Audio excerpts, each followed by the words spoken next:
We all make choices, even divine choices. How then can you know who is really making your decisions?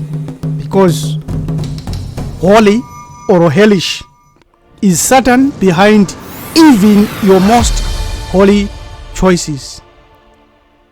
Join us at Bantu-M-University, where you learn how to decode the waters of Nyunyu and boost your reality modification to your advantage. Reconnect with your authentic self, break free from false gods, illusions, and hidden masters. To make truly conscious and empowered choices every day, you have to become the master of your own mind and an excellent partner with your righteous ancestors and the holy gods. Use the email shown and visit our website. Watch this video for an interesting, mind-blowing truism that we are going to deal with today. Is it true that Satan could be behind your holy divine decisions?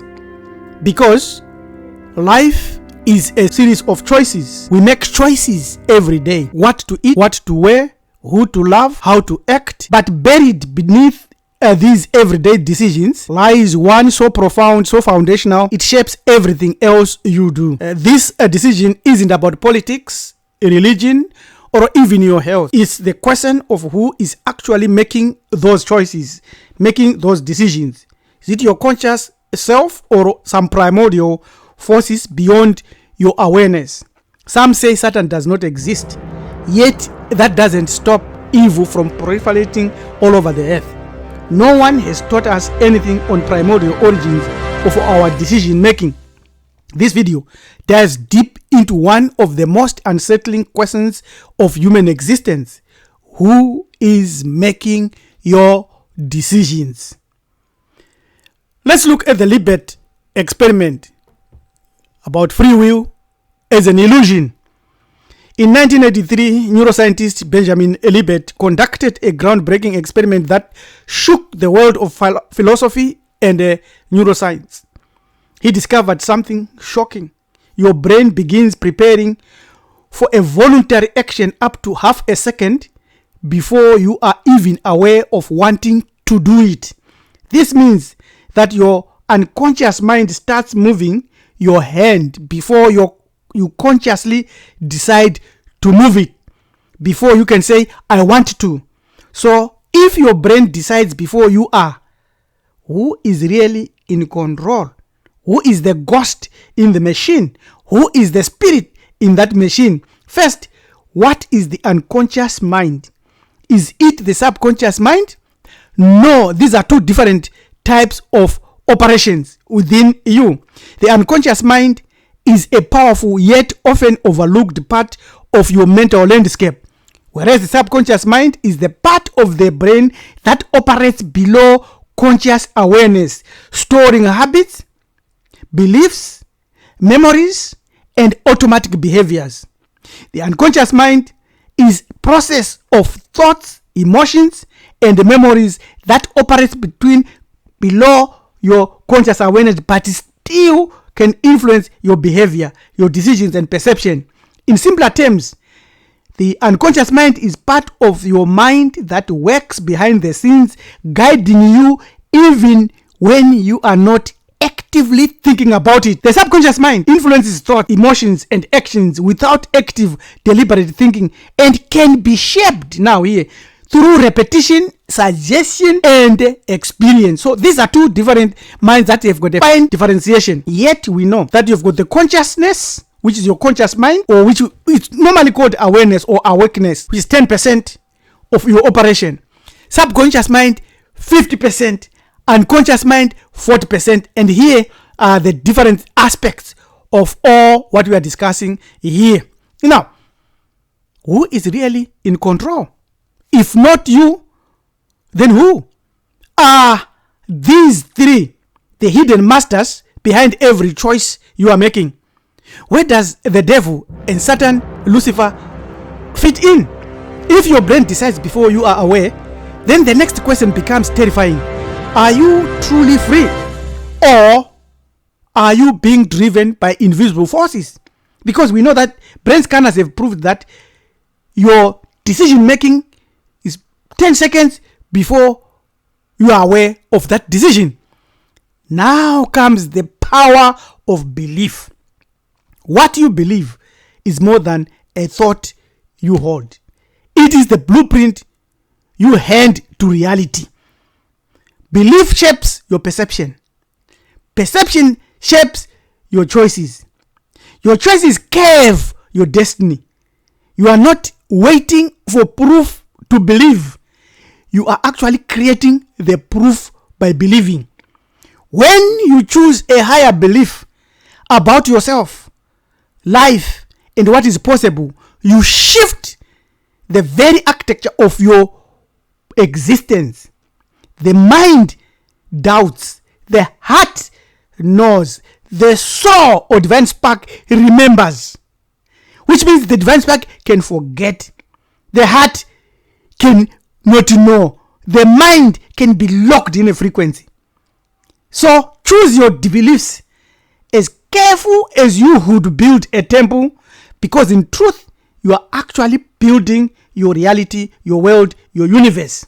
Now, every belief is a deadly portal that opens the door that is guarded by your conscious mind, your subconscious mind, and your unconscious mind. So guard it with utmost jealous and smartness. Now, if belief is a domineering aspect of your perception, it will allow in even religions that have serious claim over your freedom through so-called divine guidance. But here's the truth. When you convert to Jesus, to Allah, to Yahweh, and start to believe in satanic influences, you give away the steering wheel of your consciousness, of your subconscious, as well as your unconsciousness. Because these gods in reality do not exist because they are not primordial gods. They were also created and crafted and marketed and sold to human minds by human beings who were guided by other entities. In reality, they are personifications now of something limitless and vast that you are made to forget, and they become the destiny of that which is limitless. Let's look at religious zealotry. Why do we speak and act on behalf of gods who don't need us? Think about this. Gods are said to be all-powerful, all-knowing, eternal beings like Allah, like Yahweh, like Jesus. So why do humans feel the need to speak for them, fight for them, die for them, and even kill for them? This ultimate paradox shows that these omnipotent gods need human agents, which proves then that the millions that claim to know God and know His will and impose it on others, like zealotry, it's not faith, it's mental hijacking. Zealots aren't thinking freely. They are channeling belief systems and overriding their own reasoning and fighting humanity to accept that which they themselves have accepted. They are not choosing, they are repeating. So we have seen zealotry. Now let's look at other invisible human puppeteers. Let's meet Edward Bernays, the father of public relations. Bernays, the man who taught the world how to manipulate mass thought without them even realizing it, was a nephew of Sigmund Freud. Bernays didn't just sell products, he sold ideas. His most infamous campaign was to convince women that smoking was a symbol of liberation. He called cigarettes torches of freedom. Suddenly, lighting up a cigarette wasn't unhealthy. It was revolutionary. This is the power of psychological engineering. Same power operating in zealots, same power operating in religious zealots, and others that are engaged in wars of religion. Now, this is where you have to think clearly in terms of making your own choices, because someone else has already shaped your decisions, your desires, your perception, your values, and your beliefs. Bernays proved that the masses could be controlled through emotion, manipulation, as well as religiously, without facts. And today, this technique lives on in advertising, marketing, selling, politics, media, and yes, even in religion. Believing in Jesus who never lived is an aspect of mass manipulation. And by belief, you make Jesus real in your life. Same as Allah, who teaches you to ignore your ancestors, and yet Allah is not connected to you biologically, genetically. Now, what about science? Science has its limitations. Whilst it is good to use science, it has serious limitations. Cutting edge research often stalls because it is not lacking intelligence only, but it has no tools. It needs tools first. So you need someone to think out of tools to measure certain phenomena. Dominant paradigms suppress alternative views.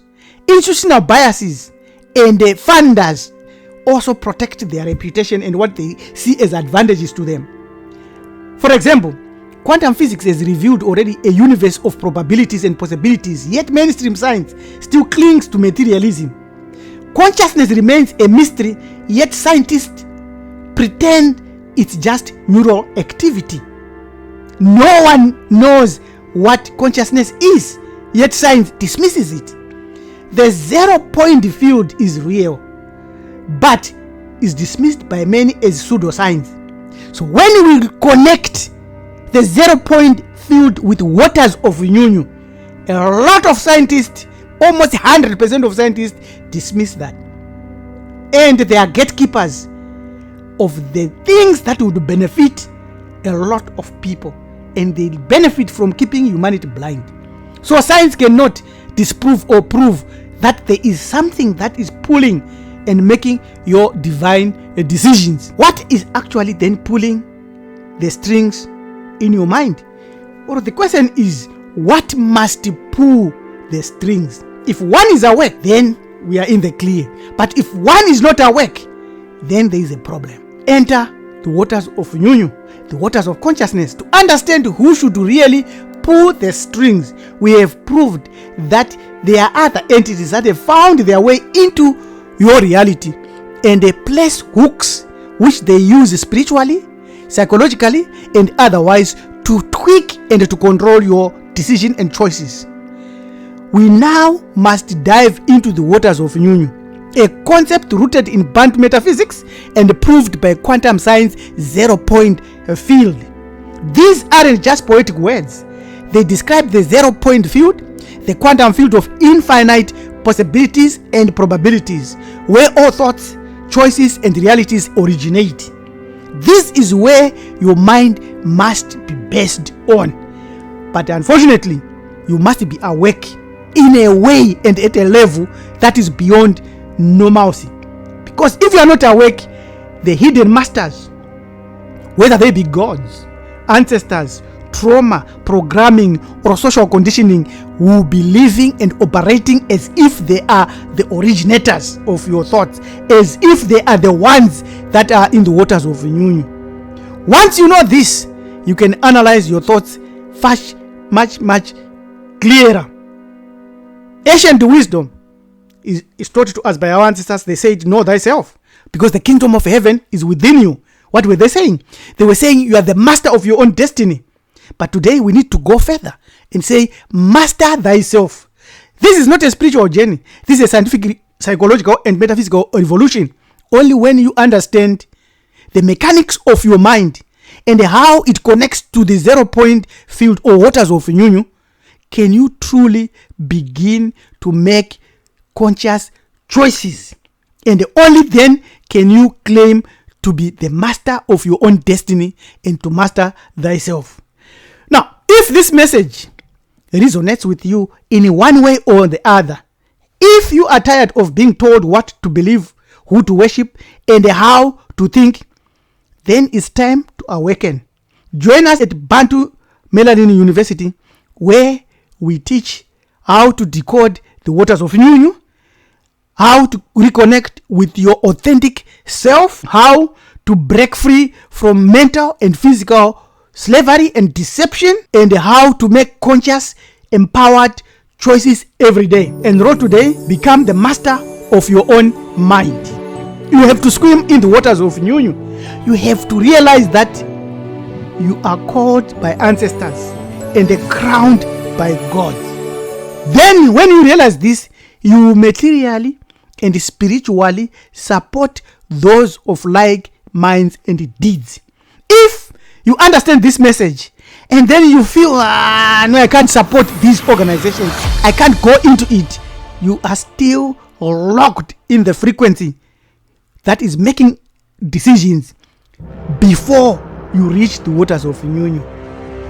Subscribe, like, comment Hamiti Hiburu Ethics YouTube channel, where we teach Afro salvation messages to explore more of such subjects and to derive beneficial tips in this life and in the life to come.